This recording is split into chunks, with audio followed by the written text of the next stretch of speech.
কাল যাব আমরা বেড়াতে, তাই আজকে সকাল সকাল আমরা দুজনে বেরিয়েছি বাজারটা করার জন্য। যেটুকু বাজার বাকি ছিল তার মধ্যে কিছুটা আজকে করেছি সকালে, আর কিছুটা করব সন্ধেবেলা। সকালে আমরা যাচ্ছি সুপার মার্কেটে, সেখান থেকে আমরা কাঁচা আনাজের বাজারগুলো করে নেব, আর বাড়ির জন্যেও কিছু বাজার করব। কোথাও বেড়াতে গেলে বা অনেক সবাই মিলে একসঙ্গে পিকনিক করলে বাজার করা বা গোছানো আমাদের শেষই হয় না। কিছু জিনিস এমন আছে যেগুলো কালকেও আমাদের যাওয়ার আগে তুলতে হবে।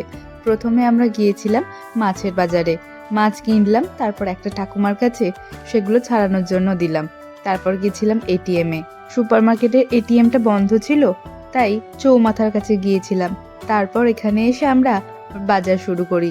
স্কুলের পিকনিকের জন্য যেসব জিনিসগুলো লাগবে সেগুলো নেওয়া শুরু করে দিয়েছে।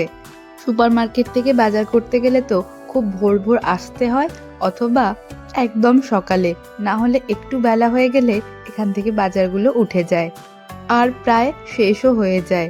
আমরা যখন এসেছিলাম যাওয়ার সময় দেখলাম অনেক দোকান প্রায় উঠে গিয়েছে, বাজার করা শেষ হয়ে গিয়েছে।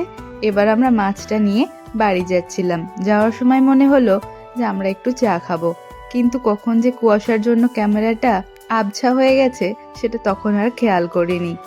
দিল্লি রোড থেকে নেমেই এই দোকানটাতে চা খেয়েছিলাম, খুব ভালো করেছিল। সকালের টিফিন, দুপুরের খাবারও পাওয়া যায় ওখানে। ফেরার সময় আমরা বিহারের রাস্তা ধরে আসছিলাম। সকালে যাওয়ার সময় এত বেশি ঠান্ডা লাগছিল, আর আজকে আমি সকালে বুট জুতো না পরেই গিয়েছিলাম, তাই ঠান্ডা একটু বেশিই লাগছিল। আজকে আসার সময় ওই জন্য এই রাস্তা ধরে এলাম।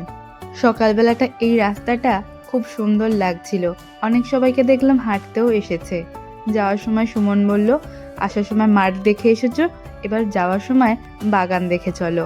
বিয়ারের রাস্তা দিয়ে আসার সময় দেখলাম অনেক ফটোগ্রাফার ওখানে ফটো তুলতে এসেছিল, আর অনেক সবাই মাঠে কাজ করছিল।